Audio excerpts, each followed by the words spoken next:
예, 국회로 가보겠습니다. 전당대회가 40일 앞으로 다가오면서 여권에서는 당권 레이스 신경전이 이어지고 있습니다. 특히 김민석 전 총리와 정청래 전 대표 간의 공방이 격화하는 모습인데요. 취재기자 연결해 보겠습니다. 박현우 기자 나와주시죠. 네, 민주당 당권 도전을 선언하며 정청래 전 대표를 직격한 김민석 전 총리. 오늘은 자신의 계엄 표결 불참을 문제 삼은 친정청래계 의원들의 공세를 직접 받아쳤습니다.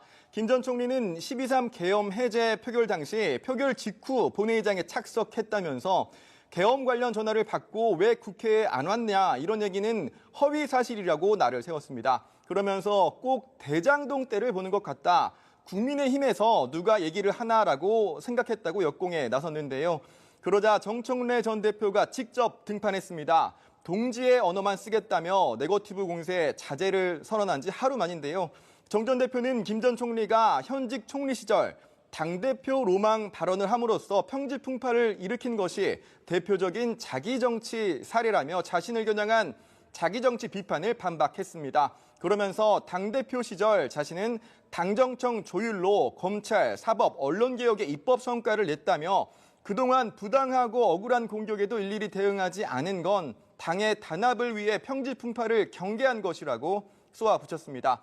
이처럼 당권 레이스가 과열 조짐을 보이자 민주당 전당대회 준비위원회는 오늘 당의 단합을 해치는 과도한 비방에 대해 당 차원의 강력한 조치를 취할 것이라고 경고에 나섰습니다. 이제 민주당에서 가장 큰 일은 이제 전당대회입니다. 한 명씩 이제 출마 선언도 하고 있는 그런 모습인데요. 전당대회 이게 너무 과열 양상으로 갈까 봐 걱정을 했는데 어떻게 보고 계십니까?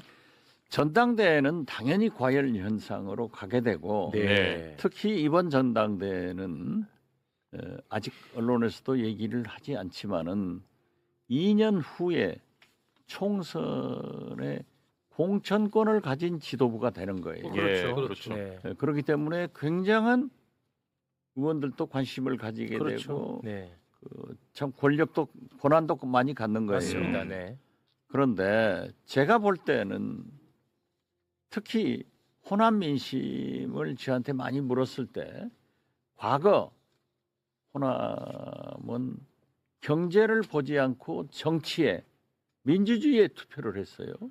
그런데 지금은 두 가지 키워드로 가더라고요. 네. 정치, 경제 정치 경제 둘을 보는데 이재명 대통령이 지난 1년간 너무 성공했다. 네. 그래서 거의 김대중 신화보다 더 많은 지지를 받고 있어요. 네. 그런데 거기에다가 이제 반도체까지 네. 그러한 결정을 해주니까 메가 프로젝트죠. 차제에 네. 이재명 대통령이 성공해야 정치가 잘 되고 경제가 잘 될 수 있다 해서 두 가지로 가는데 네. 그래서 차기 전당대회에서 대표는 누구보다도 이재명 대통령을 성공시켜서 지난 1년처럼 4년간 성공할 수 있는 대통령을 만드는데 포인트를 두고 있어요. 네. 그래서 김민석 후보가 네. 전 총리가 압도적 지지를 받고 있고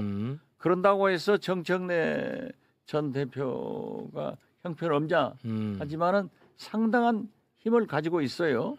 그런데 이제 광주 시민단체나 지식인 일부 교수들 그리고 여성들은 또 송영길 전 대표에 대해서도 굉장한 지지를 보내더라고요. 세 분을 다 챙기시네. 아니, 세 달을 그래서- 걸치시네. 세 달을 걸치죠. 세 분 다 네, 좋은 후보다. 갖고 있는데 그러면 잘하기 경쟁하면 되겠다. 세 분 다 괜찮으면. 그렇죠. 맞죠? 그렇죠. 누구 이렇게 공격하고 하는 걸로는 하지 절대 말고 하면 안 돼요. 잘하기 경쟁하면 되겠네. 네, 워낙 세 분 다 그런데 괜찮으니까. 제가 얘기한 대로 여론조사를 보면은 거의 50%에 육박한 김민석, 그의 절반 정도가 되는 25에서 30 나오는 정청래, 15에서 20 나오는 송영길 딱 네. 그렇게 나오더라고요. 근데 제가 잘 보기는 본 거예요. 네. 그런데 지금 싸우면 안 돼요. 그렇죠. 잘하기 경쟁. 왜 우리가 싸워서 네. 내란 세력한테 득이 되게 하느냐고요. 그렇습니다. 왜 우리가 싸워서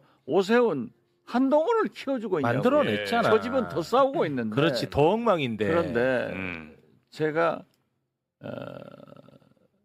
싸우지 말자 했는데 정청래 전 대표가 네거티브 하지 않겠다 한 것은 아주 잘한 거예요.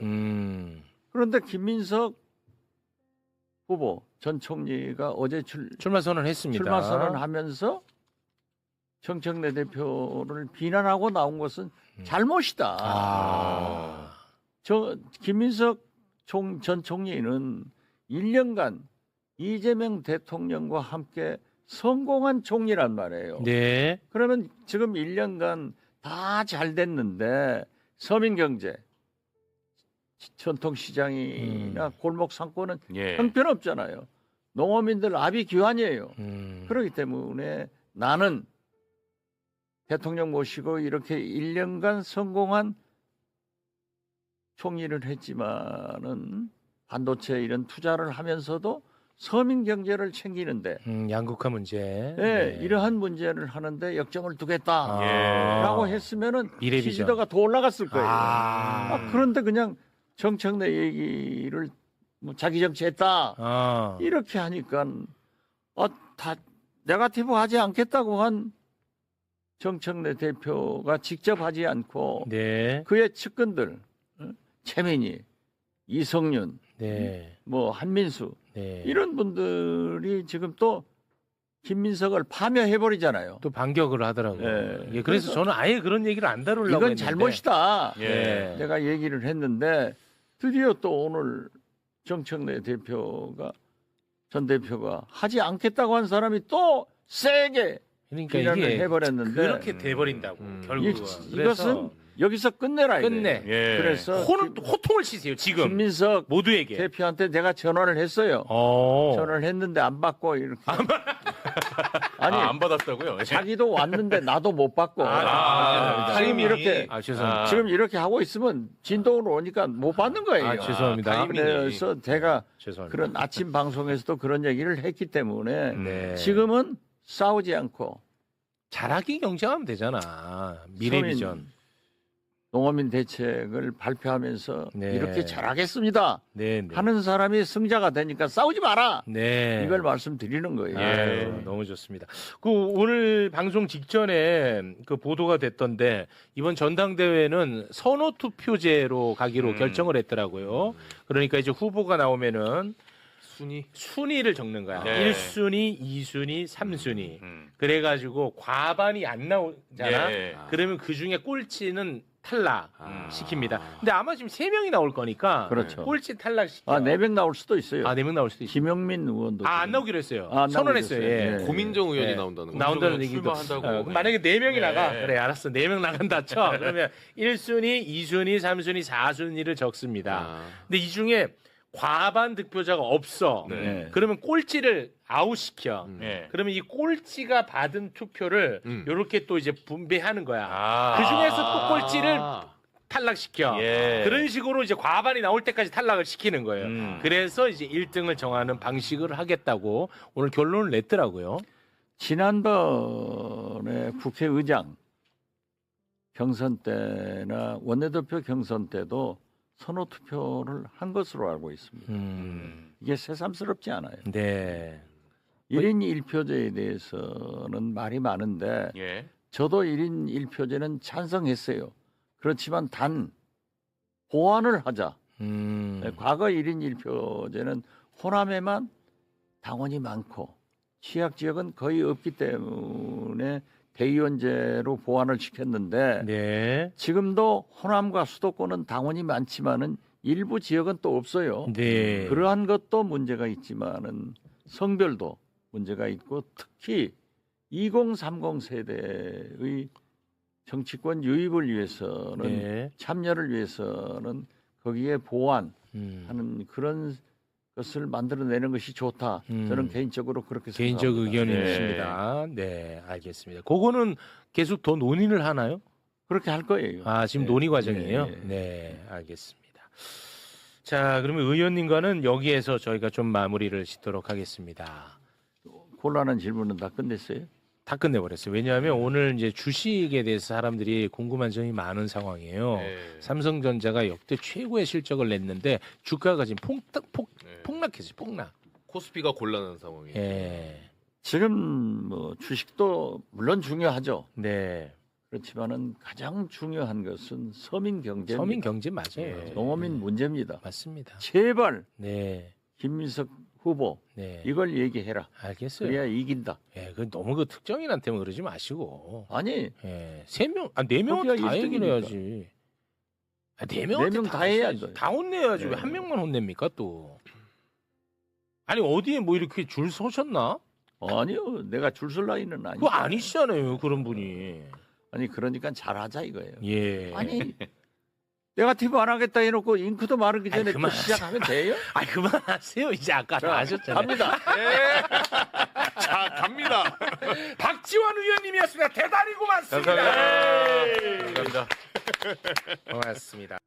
김민석 전 총리 그리고 이성윤 의원 무슨 그 감기약 정쟁을 하고 있더라고요. 예.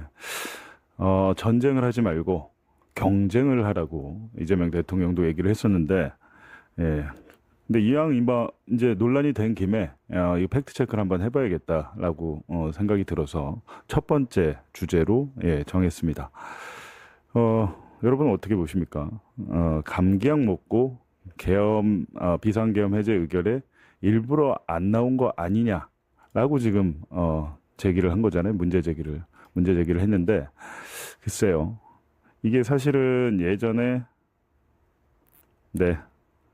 홍정원 팬로그 오늘은 좀 댓글을 보면서 진행을 하겠습니다. 여태까지 하도 저 혼자 일방적으로 말을 해가지고 무슨 고발 사주 무슨 이게 고발을 하겠다고 한 모양이죠. 네, 이혼주 의원실에서도 황희도를 고소한다고요? 그거 무슨 이유가 있나요? 예, 그건 모르겠습니다. 저는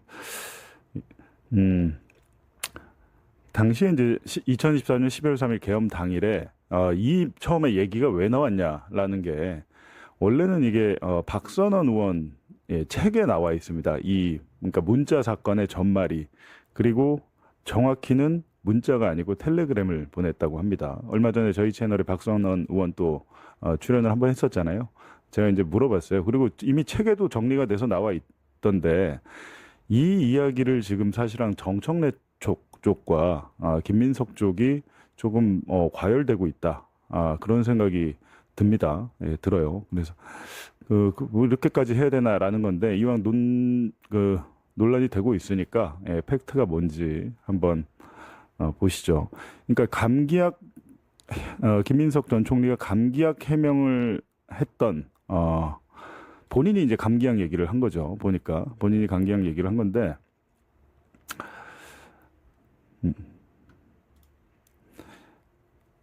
시간 순으로 이제 한번 정리를 해보면요. 당시에 이제 김민석 총리가 표결에 불참한 거는 맞죠. 예, 표결에 불참한 건 맞는데,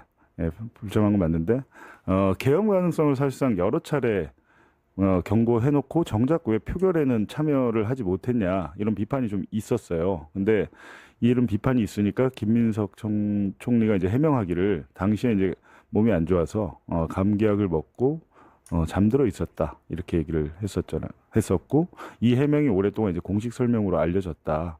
근데 이제 이후에 갑자기 이성윤 의원이 어제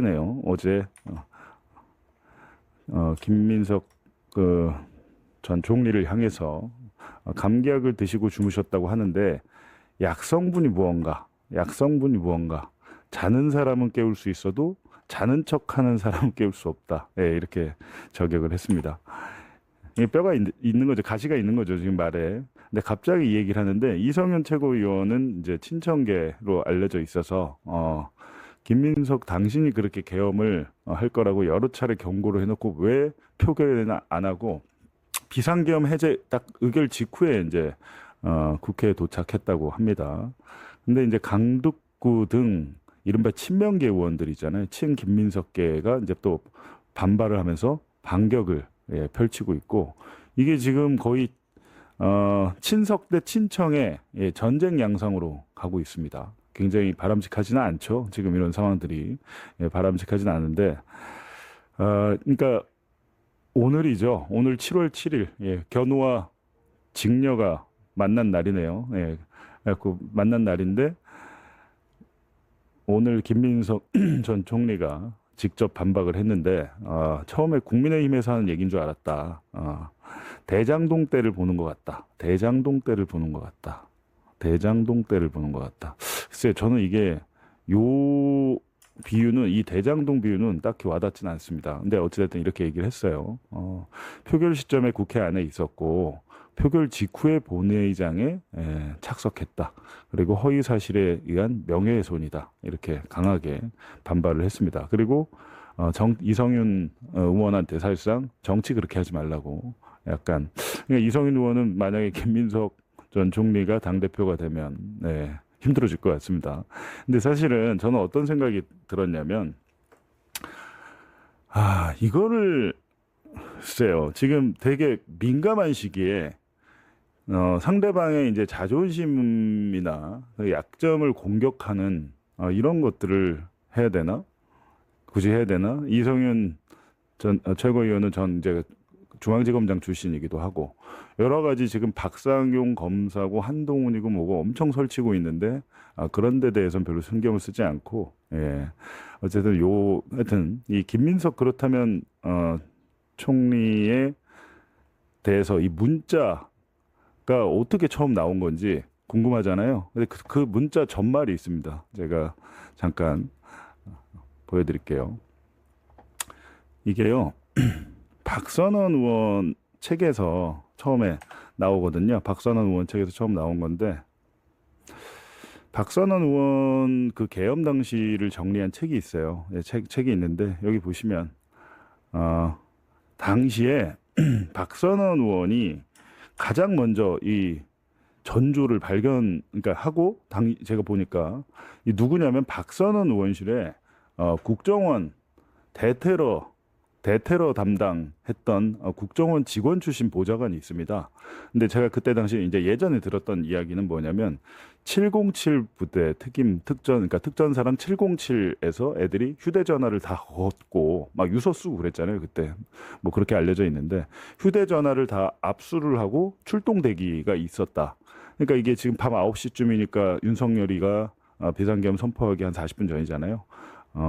그래서 이 보좌관이 박선원 의원에게 윤석열이가 긴급 대국민 담화를 발표할 예정인데 이유는 야당이 예산을 주지 않아 국정 운영이 어렵다는 내용이라고 합니다. 그러니까 이제 박선원 의원이 그게 무슨 소리야 지금 이 시각에 라고 해놓고 즉시 김민석 최고위원에게 문자를 보냈다.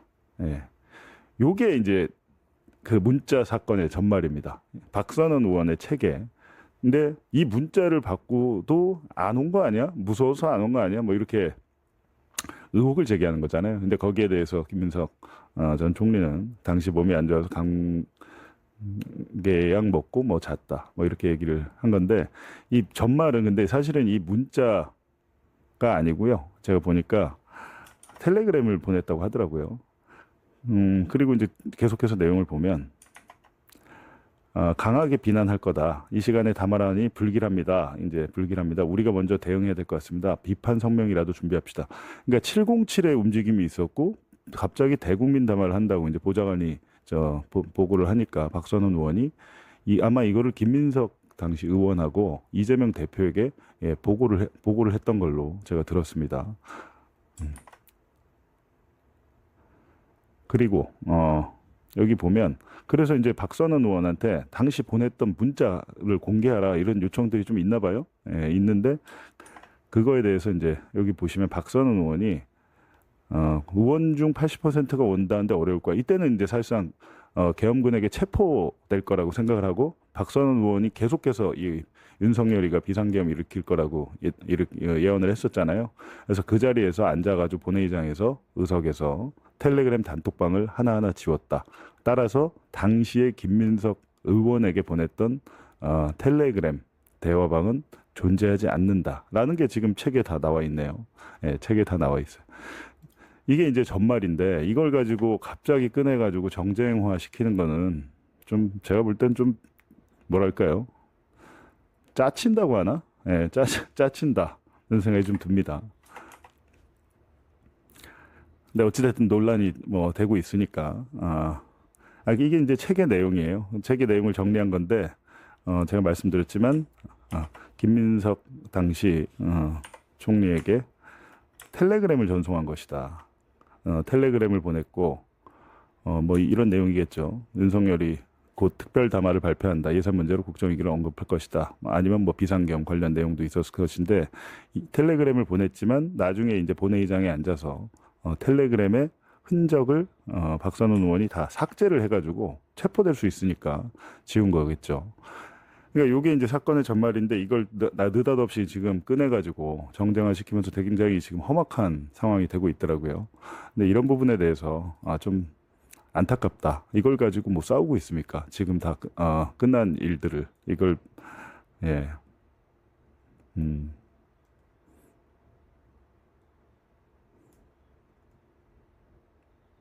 그러니까 뭐 어차피 선거를 하게 되면 당선자가 있고 떨어진 사람이 있을 텐데 이렇게 싸우게 되면 나중에 화해하기 힘듭니다. 그런 부분이 좀 걱정이 된다라는 거죠. 이렇게 싸우면. 그러니까 정책이나 비전을 가지고 좀 싸우면 좋겠는데 하여튼 뭐 김민석 총리는 아주 발끈했어요 보니까. 근데 그 와중에 또 이제 정청래 의원이 김민석을 향해서 총리가 당대표 로망을 발언해서 평지풍파를 일으켰다. 이렇게 또 얘기를 했습니다. 그러니까 이게 지금 시작이에요. 예, 지금 7월 7일인데 8월 17일까지 계속 이럴 것 같습니다. 뭐 이러지 말래도 이렇게 하겠죠. 근데 어찌됐든 여러분께 보여드렸지만 감기약 사건 전말은 이렇다. 근데 이걸 가지고 당대표 서로의 세력 과시나 상대방을 비방하는 용도로 쓰는 것은 적절해 보이진 않습니다. 그냥 제 생각에는 적절해 보이진 않아요.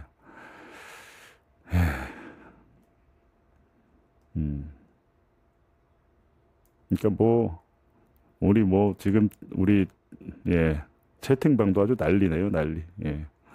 뭐 그런 행위를 김민석 총리 모르죠. 이제 그 진실은 저희가 알 수가 없죠. 그때 무슨 일이 있었는지. 근데 그렇게 진행이 돼 왔고 박선원 의원 책에 뭐 이런 일을 예견하고 그 책을 쓰지는 않았을 거 아닙니까? 근데 그 책에 단서가 나와 있다는 거 라는 겁니다. 비방 아닌 검증이다. 뭐 이렇게 얘기하시는 분들 계신데, 예. 본 기자가 친석이었어.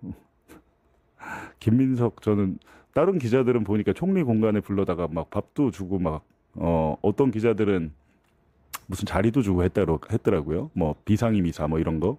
예.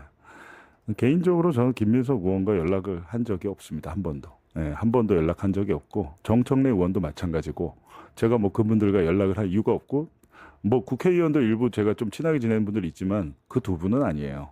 그 두 분은 아니고. 그리고 김민석의 편을 드는 게 아니고 사실이 그렇다라는 것을 말씀드립니다. 제가 뭐 기자로서 여러분께 그냥 있는 사실, 제가 취재한 내용을 말씀드리는 거지. 예. 어제 김민석 전 국무총리가 광주에서 출마 선언을 했는데요. 그럼 이 이야기부터 할까요? 보통은 이제 여당다운 여당을 강조한 내용, 그리고 3대 메가 프로젝트를 여당에서 힘껏 뒷받침하겠다라는 내용 먼저 나갔는데 저희는 김민석 전 총리의 원래 톤보다는 깜짝 놀랄 정도로 좀 센 톤이 나왔습니다. 정청래 전 대표를 겨냥한 이야기를 직설적으로 쏟아냈는데 그 이야기부터 잠깐 하고 넘어갈까요? 이렇게 얘기했습니다. 지난 1년 자기 정치의 폐해가 당과 당정 협력을 혼선에 빠뜨렸다. 이렇게 얘기하면서 합당 추진, 검찰개혁, 지방선거, 공천 문제 모두 거론했습니다.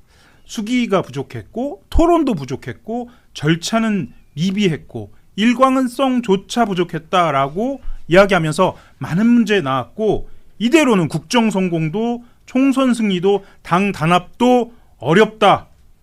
그래서 적임자는 바로 김민석 자신이다라고 이렇게 얘기했는데 정청래 전 지도 이렇게 직접적으로 직격하면서 출마 선언문 나오는 거 이것도 이례적입니다. 어떻게 보셨는지 궁금합니다. 근데 지금 성길 전 대표가 네. 그 정청래 뭐 전 대표 다 전 대표네요.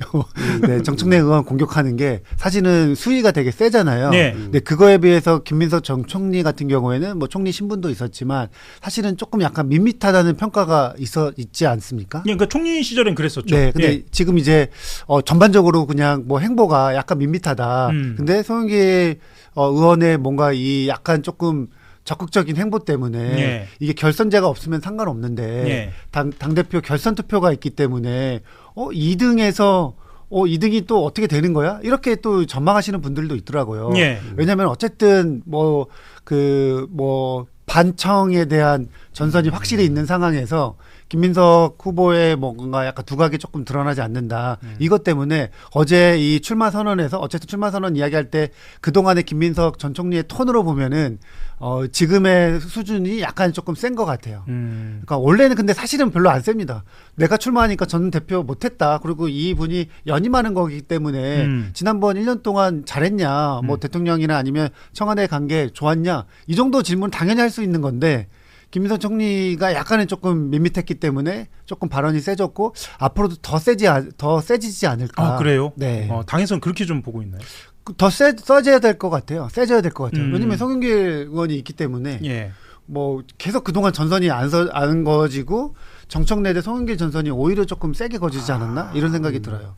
근데 이제 막 단어적으로 세게 한다기보다는 어쨌든 정청래 대표의 그동안의 1년을 평가를 하면서 이렇게 세질 수밖에 없는 것 같아요. 그동안 못한 점을 부각시킬 수밖에 하긴 없죠. 송영길 의원 같은 경우에는 조문 관련된 이야기하면서 적통 이야기를 아주 직접적으로 타격을 했고요. 그 다음에 이제 FTA 때 어땠냐? 그렇죠. 네, 라고 이야기를 하면서도 매우 어찌 보면 정청래 전 대표가 아파할 부분들을 아주 골라서 타격한 느낌이 좀 있었어요. 그러니까 예를 들면은 예. 전북 소해론도 예.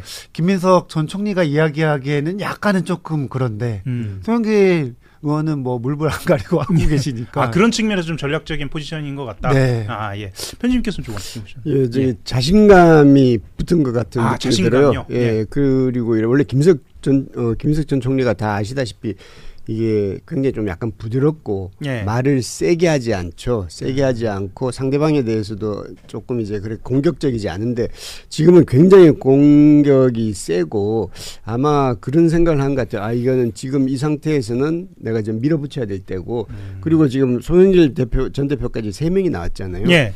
지금 그래서 이제 최종적으로는 김민석 전 총리가 될 거다라는 이게 우세한 그런 전망이 나오긴 하지만 그래도 지금 사실 이게 그 전당대회라는 게 뚜껑을 열어보기 전에 알 수가 없고 그리고 그 결선 투표로 원래 제일 좋기는 결선 투표를 가지 않는 것을 바라겠지만 설령 결선 투표를 간다 하더라도 이게 1등으로서 결선 투표에 가는 것과 2등으로 가서 합쳐져서 이기는 것과는 나중에 되고 나서도 리더십이나 이런 데 좀 영향이 클 겁니다. 아마 그래서 이제 1차에서 이제 최소 1등 이제 더하기는 이제 과반 1차 결선 투표를 없애는 것 그런 쪽을 이제 아마 바라고 있을 겁니다. 그래서 지금은 좀 더 강하게 나가야 되고 일단 그 정청래는 반 대통령, 반 이재명 대통령이다. 그리고 무능했다. 그리고 이렇게 하면 총선 진다. 이런 거를 포맷을 가지고 지금 공세를 펴고 있는 것 같습니다. 과거, 현재, 미래를 다 공격하는 셈이네요. 예. 그 어제 주목한 건 뭐 어제 여러 가지 좀 말씀을 드렸습니다만 출마 선언도 선언인데 언론이 주목한 부분은 또 다른 부분입니다.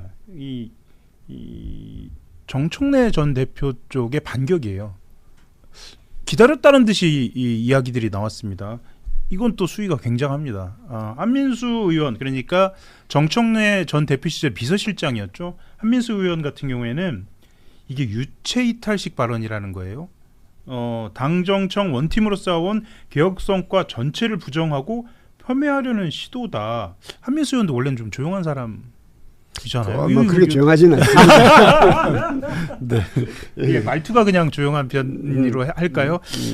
이거는 뭐 어떻게 보세요? 한민수 의원도 지금 어쨌든 친청계로 분류되고 그리고 또 최고위원 후보로도 계속 하마평이 오르고 있기 때문에 뭐 최고위원 출마하기 위한 뭐 행보로도 조금 분석을 할 수 있을 것 같은데 어쨌든 한민수 의원님도 뭐 저도 잘 알고 좋아하는 분이지만 예. 지금 뭐 좋아한다고 굳이 이렇게 깔고 들어가지 않으셔도 네. 됩니다. 분이지만 예. 어쨌든 지금 뭐 정청래 대표에 대한 평가 있잖아요. 네. 특히 당과 그 청와대와 그리고 또 정부가 좀 한 목소리를 계속 냈었냐. 예. 사실은 뭐 딱 봐도 보안수 사건만 해도 정부와 입장이 달랐잖아요. 예. 그런 거 봐도 어쨌든 당정 일치가 약간 부족했는데 그리고 또 언론에서는 그 부분들을 많이 또 비판도 하기도 했고 안 맞는다. 그 평가는 사실은 조금 일반적이고 뭐 약간 좀 합의됐나요? 하여튼 예. 뭐 그런 부분인데 거기에 대해서 약간 조금 다른 의견을 내시니까 뭐 이거는 그냥 이제 뭐 단 공격이다 이렇게 정치적인 포지셔닝이다. 네, 근데 그렇게 여기까지는 말씀하셨던 것처럼 정치적인 포지션이라고 하는데 사실은 이제 이성윤 최고위원 현직 최고위원입니다. 네. 왜냐하면 사퇴를 하지 않았으니까요. 현직 최고위원 같은 경우에는 김민석 전 총리가 12월 3일 12.3 불법 계엄 당일에 국회 해제 표결에 불참. 이것도 전당대회가 본 궤도 오르면 하나의 쟁점이 될 수 있겠다라고 전망을 했습니다만 출마의 변과 동시에 튀어나왔습니다. 이 국회 해제 표결에 불참한 것을 직접 거론하면서 감기약을 드시고 주무셨다고 하는데 감기약 성분이 무엇냐 이렇게 이 정도까지 이 비판이 나올 수 있나 이야기를 저는 깜짝 놀랐고 김민석 전 총리도 오늘 아침 곧바로 반격했습니다. 이성윤 최고의 감기약 발언은 국민의힘에서 얘기한 줄 알았다. 뭐 이렇게 반응이 좀 나왔는데 벌써부터 뜨겁습니다. 이거 어떻게 보셨나요? 편집인 말씀 좀 들어볼까요? 이게 원래 예. 한동훈 의원이 자주 얘기하는 얘기죠. 네. 이제 그냥 12월 3일 날 뭐 했냐. 예. 그러니까 이제 본인은 어쨌든 저기 국회 안에 들어갔었는데 김민석 의원은 뭐 했냐라고 공격할 때 많이 했던 거를 이제 이성윤 이게 사실 민주당에서 이걸 가지고 지적한 건 처음인 것 같은데 민주당에서 사실은 이건 조금 김민석 의원이 보기에는 이게 선을 넘었다는 느낌을 받았겠죠. 그리고 이제 책임지셔야 될 거다. 허위 사실에 대해 책임지셔야 될 거다라고 하는 부분은 이 감기약 성분 얘기보다는 아마 계엄 관련 연락을 받고도 안 왔다. 예. 뭐 이런 걸 같은데 이게 사실관계를 하면 이게 박선원 의원이 그때 상황실장이었고요. 그렇죠. 상황실장이 이제 김민석 그때 당시 의원이었죠. 이제 수석 최고위원이었기 때문에 밤 10시에 이제 윤석열 대통령이 뭔가 계엄이 아니라 뭔가 발표를 한다고 한다. 그 내용이 뭔지 몰랐죠. 그래서 박선원 실장이 이리저리 알아보더니 뭐 예산 같은 거 민주당에서 자꾸 커트하고 그거 가지고 얘기하려고 하는 것 같습니다라고 문자로 보냈어요. 문자로 보냈는데 그 이후 나서는 그 직후에 이제 박선원 의원이 이제 계엄 이런 것 같다라는 걸 밑에 보좌관으로부터 알게 된 거죠. 예. 그래서 이게 뒤섞여가지고 이제 나중에 이제 공격할 때 이제 국민의힘 쪽에서 공격할 때 계엄 관련 그걸 왜 전화를 받고도 왜 그냥 이제 오지 않았냐는 건데 김민석 의원의 얘기를 들어보면 그건 문자로 받은 거고. 예. 그리고 그거는 계엄 관련도 아니고 경제 예산 문제 관련을 해서 이제 성명을 발표할 것 같습니다라고 박선원 의원이 보낸 거고. 예. 그렇게 해서 이걸 가지고 뒤섞기는 좀 힘들죠. 물론 이제 김민석 의원이 이제 그러면 그때 당시에 정말 깨 있었냐 자고 있었냐 이거는 또 더 들어가야 되는 문제지만 일단 표면으로 겉으로 드러난 것만으로는 지금 이 부분은 팩트 체킹을 한다면 지금 현재 상태까지는 그런 거죠. 근데 이제 이성윤 최고위원이 까지 물어본 거는 조금 약간 과하다는 느낌은 듭니다. 사실 따져보면 이 계엄을 예고한 사람, 계엄에 관련돼서 일종의 비상등을 울린 사람이라고 할까요? 이게 사실 김민석 총리, 당시 김민석 의원 아닙니까? 최고위원. 당시 최고위원이었고요. 김용현 전 장관과도 이렇게 설전을 벌인 것으로도 유명하고요. 유명했죠, 네. 근데 이게 오히려 알려지지 않고 당일에 등장하지 않았다는 게 좀 강조가 돼 보여요. 쟁점이 될 수 있나요, 이게? 아니 저는요 김민석 의원 다시 보게 된 게 계엄 때였어요. 사실은 모두가 계엄 전에 김민석 최고가 계엄 가능성이 있다, 준비해야 된다, 계엄하지 말아라 계속 이렇게 정부를 꾸짖었잖아요, 윤석열 정부를. 그런데 사람들이 너무 약간 오버하는 거 아니야? 그런 생각 다 했는데 어쨌든 계엄이 터졌고 김민석 총리의 약간 성견지명 덕분에 어쨌든 당이 충분하게 약간 준비를 할 수도 있었고 바로 아마도 계엄 당일날 그 다음날 당일날에 바로 계엄 해제한 것도 그때 계속 이야기하면서 플랜을 짜고 있었기 때문이에요. 예. 저는 김민석 전 총리의 공이 엄청나게 큽니다. 유시민 전 작가도 그 김민석 총리가 한번 그 기자회견 해가지고 당일날에 여기에 대해서 쭉 연설한 거 굉장히 극찬한 적이 있거든요. 예. 근데 제가 주목하는 거는 김민석 총리가 그 계엄 날에 이게 이제 어쨌든 그 해외에서 보는 이런 뉴스들 이런 게 굉장히 중요한데 다 한국어로 나가니까 예. 김민석 총리가 그 계엄 당일날에 그거 해제하고 바로 다음이었나요? 예. 그때 영어로 연설을 해요. 그래가지고 어느 책에서는 이 영어 연설 준비했다 뭐 그렇게 이야기도 나옵니다. 예. 어디 뉴스에서는. 근데 그 영어 연설이 기가 막힙니다.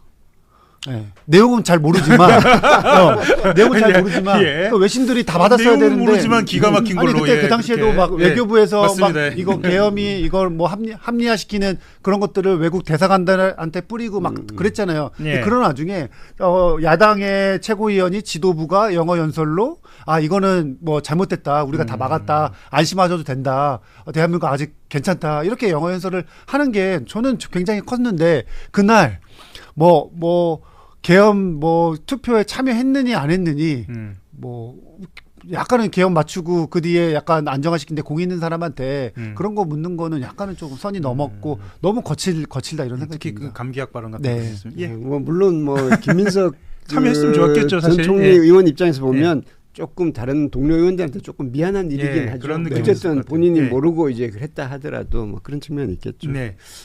사실 이제 제가 아까 그 계엄과 관련돼서 김용현 장관 사례를 꺼낸 건 기자들도 아마 이렇게 고백하는 사람들 많을 겁니다. 김민석 총리 당시 이제 김민석 전 최고위원이었죠, 네, 당시에. 최고위원. 네. 그때 계엄 예고했을 때 왜 저기까지 가지? 그렇죠. 물음표를 많이 찍었어요. 그렇죠. 예, 저도 이제 탐사 보도를 하고 이제 더 깊은 취재를 하는 입장에서도 저기까지 갈 수 있나라는 생각을 했었는데 뭐 그런 측면이 있어서 저도 생각이 나서 말씀을 드렸던 거고요. 어제 출마를 했고 또 마침 어제 여론조사가 좀 나온 측면들이 있어서 그것도 간단하게 한번 짚고 넘어가겠습니다. 오마이뉴스가 STI에 의뢰해서 4일 5일 그러니까 전북, 전남, 광주입니다. 호남만 집중해서 거주 유권자 1,001명을 대상으로 한 차기 당대표 지지도 조사했습니다. 민주당 지지층 내에서 김민석 전 총리 지지율이 47.2% 나왔고요. 정청래 전 대표가 22.5%, 송영길 의회 19.8% 나왔습니다. 당내에서는 아마 이 여론조사가 화제가 됐던 걸로 알고 있는데 실제로 흐름은 좀 어떻게 받아들이고 있나요?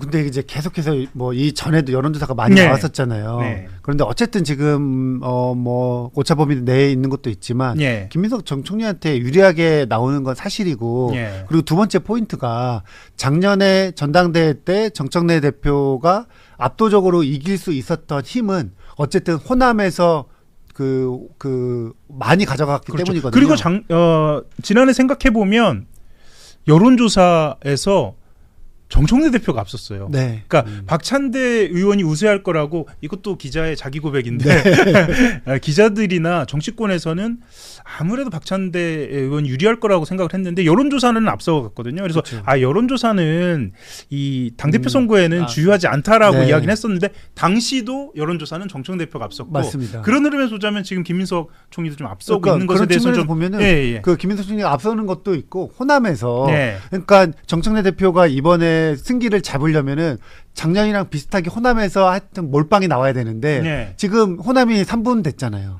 뭐 최소한 2분 됐거든요. 예. 그리고 거기서 2등이고 3등이고 이렇다고 하면은 정청래 전 대표의 가장 큰 장점이 사라졌다. 그러니까 여론조사 결과에서는 뭐 전체 여론조사도 있지만 호남에서 보면은 호남에서 정청래 전 대표의 우위가 깨졌기 때문에 뭐 전반적으로 뭐 좀 어렵다 당에서는? 이렇게 볼 수밖에 없죠. 네. 그 편집인이 호남에서 사실 정청래 대표가 꽤 유리할 것이다라고 전망이 많이 나왔었죠. 뭐 지방선거 때도 공을 많이 들였고 그 이전부터 그러니까 지난 대선부터 뭐 한 달 살이도 했었고요. 이렇게 밀리는 뭐 이유랄까요? 근데 뭐 우리가 이게 좀 다 있을까요? 잘 아시겠지만 호남 주민들은 이게 전략 투표를 하죠. 예. 그래서 이제 과연 어떤 것이 이제 이재명 대통령 그리고 정권 재창출에 유리할 것인가 그 판단을 하는 거죠. 지금 누가 되는 것이 나을 것인가. 그래서 사실은 지금 전국적인 그 격차보다도 호남에서 김 전 총리하고 정 전 대표의 격차가 더 벌어지고 있어요. 호남 쪽이 오히려 더 전략적으로 지금은 김민석 총리가 되는 것이 유리하다는 판단을 한 것으로 보여져요. 네. 그리고 이거는 사실 이전에도 많이 있었죠. 이제 2002년 대선 때라든지 대선 경선 때라든지 예. 이런 때 보면 늘 호남 출신인데도 오히려 입한국에서는 오히려 호남 출신이 아닌 사람이 대선 후보가 되는 것이 낫다라고 판단할 때는 호남은 그쪽으로 표를 몰아주는 경향이 있었어요. 예. 하고 노무현 전 대통령 경선 때도 예. 그랬었고요. 그래서 지금도 아마 지금 호남에서 그런 전략적 사고를 좀 하고 있는 게 아닌가라는 생각이 듭니다. 알겠습니다. 저 여론조사 하나만 더 짚고 넘어가겠습니다. 네. 왜냐하면 이 민주당 지지층 같은 경우에는 이 여론조사에 굉장히 관심이 많아서 저희들이 좀 이야기를 하고 넘어가야 할 것 같아요. 그 김어준의 뉴스공장 이야기인데 여론조사 꽃의 당대표 지지도 결과가 좀 나왔습니다. 김어준 공장장이 직접 이 여론조사를 언급하면서 역대 전당대회 중에 가장 전망하기 어려운 전당대회다라고 이야기를 했습니다. 지금 보시면 실제로 이건 전국 지표인데요. 그 김민석 전 총리와 정청래 전 대표 이제 두 분 다 의원이라고 표현하겠습니다. 김민석 의원하고 정청래 의원이 그러니까 전화 면접 조사와 ARS 하고의 차이가 뒤바뀝니다. 선두가 뒤바뀌고 호남 여론조사하고 비교해봤을 때는 좀 많은 차이를 보여요. 그리고 아마 주목하고 계시겠는데 화면 보고 계신 분들은 없다라는 비율이 굉장히 높습니다. 그리고 혼전이라고 보여집니다. 이건 숫자는 그러니까 다른 여론조사 같은 경우에 수치는 김민석 의원의 우세를 말하고 있어요. 그런데 여론조사가 이렇게 갈리는 이유, 물론 이제 여론조사 전문가들이 분석하는 이유도 있겠습니다만 당 분위기도 좋고요.